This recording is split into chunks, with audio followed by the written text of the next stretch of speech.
رنجو غم مٹانے والے آقا رسول خدا احمد مجتبی صلی اللہ تعالی علیہ وآلہ وسلم نے فرمایا، جو مجھ پر ایک مرتبہ درود پاک پڑھے اللہ پاک اس پر 10 رحمتیں نازل فرمائے گا۔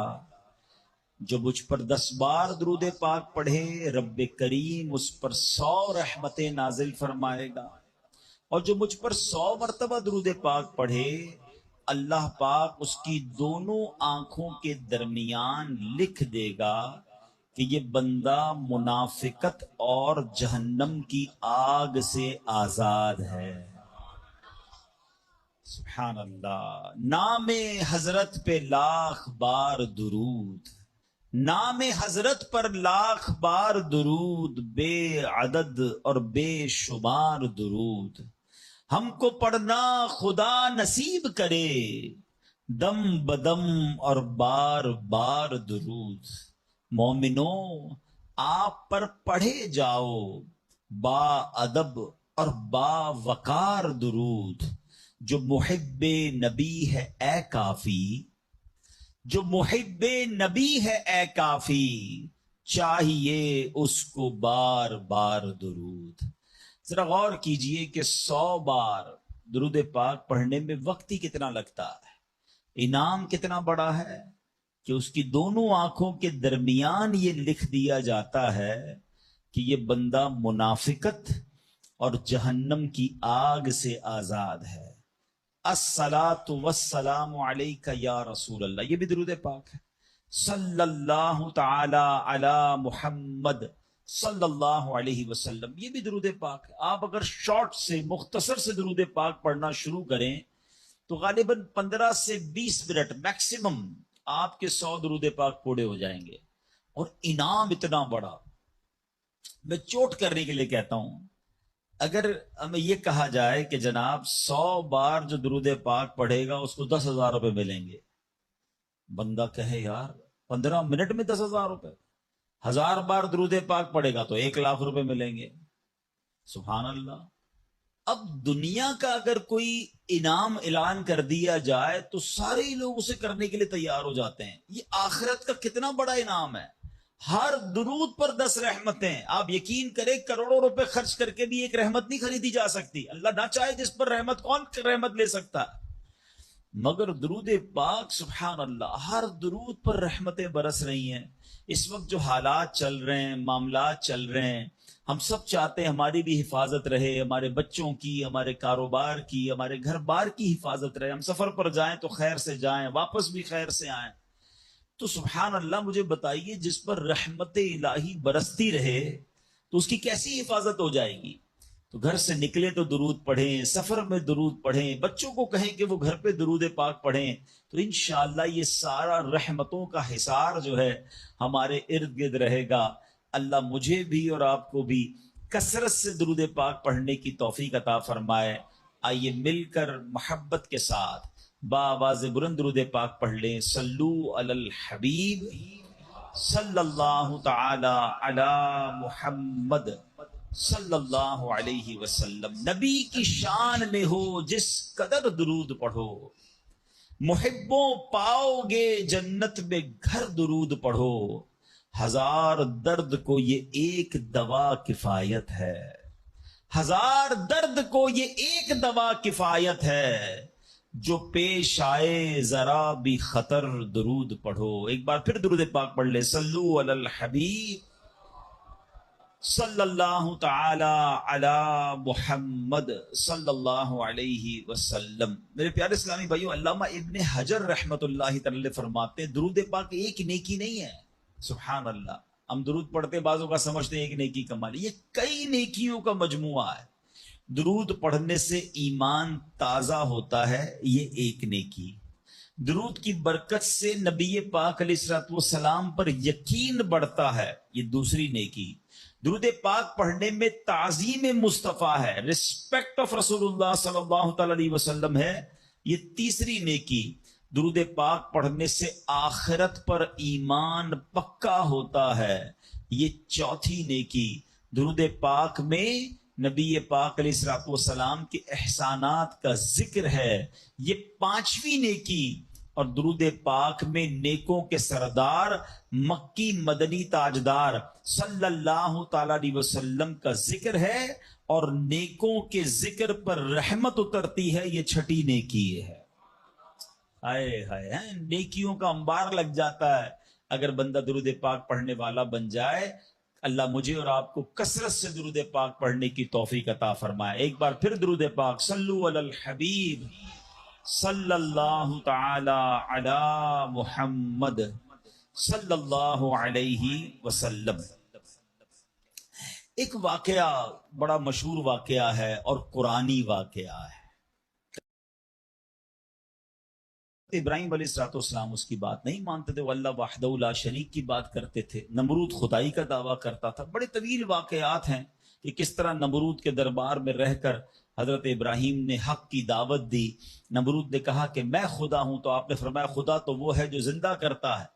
تو نمرود نے کیا کیا، ایک بندہ جس کو سزائے موت سنا دی گئی تھی اس کو جیل سے نکال کے رہا کر دیا، کہا دیکھو میں نے بھی زندہ کر دیا، اس کی تو موت لکھی ہوئی تھی نا، سزائے موت ہو گئی تھی، میں نے اس کو فارغ کر دیا۔